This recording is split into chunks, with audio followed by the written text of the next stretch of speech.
Hi, Donlin. Today's book is Giraffes Can't Dance.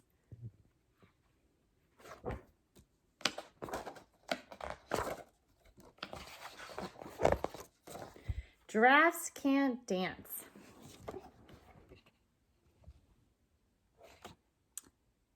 Gerald was a tall giraffe whose neck was long and slim, but his knees were awfully crooked and his legs were rather thin.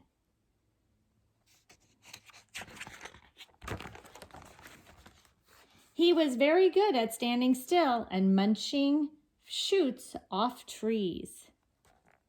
But when he tried to run around, he buckled at the knees. Now, every year in Africa, they hold the jungle dance, where every single animal turns up to skip and prance. Jungle dance. And this year, when the day arrived, poor Gerald felt so sad, because when it came to dancing, he was really, really bad. The warthogs started waltzing, and the rhinos rocked and rolled. The lions danced a tango and was elegant and bold. The chimps did all the cha-chas with a very Latin feel, and 8 baboons then teamed up for a splendid Scottish reel. Gerald swallowed bravely as he walked towards the floor, but the lions saw him coming, and they soon began to roar. "Hey, look at clumsy Gerald," the animals all sneered. "Giraffes can't dance, you silly fool. Oh, Gerald, you're just weird."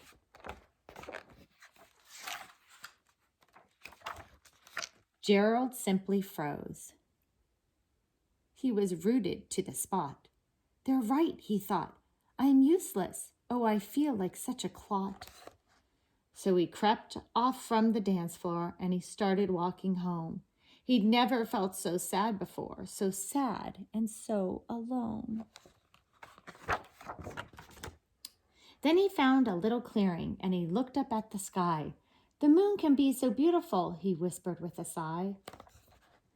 "Excuse me," coughed a cricket, who'd seen Gerald earlier on. "But sometimes when you're different, you just need a different song." Listen to the swaying grass and listen to the trees. To me, the sweetest music is those branches in the breeze. So imagine that the lovely moon is playing just for you. Everything makes music if you really want it to. With that, the cricket smiled and picked up his violin. Then Gerald felt his body do the most amazing thing. His hooves had started shuffling, making circles on the ground. His neck was gently swaying and his tail was swishing around.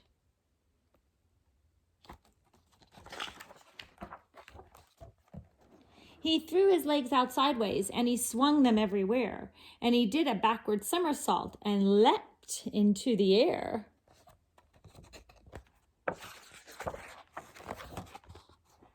Gerald felt so wonderful, his mouth was open wide. "I'm dancing, yes, I'm dancing, I'm dancing," Gerald cried. Then, one by one, each animal who'd been there at the dance arrived while Gerald boogied on and watched him, quite entranced. They shouted, "It's a miracle! We must be in a dream! Gerald's the best dancer that we've ever seen!" "How did you learn to dance like that? Please, Gerald, tell us how." But Gerald simply twirled around and finished with a bow. Then he raised his head and looked up at the moon and stars above. "We all can dance," he said, "when we find the music that we love." The end. I hope you enjoyed that story. Now, look for the questions and have a conversation with your parents, siblings, or your classmates on Gerald Can't Dance. It's Giraffes Can't Dance.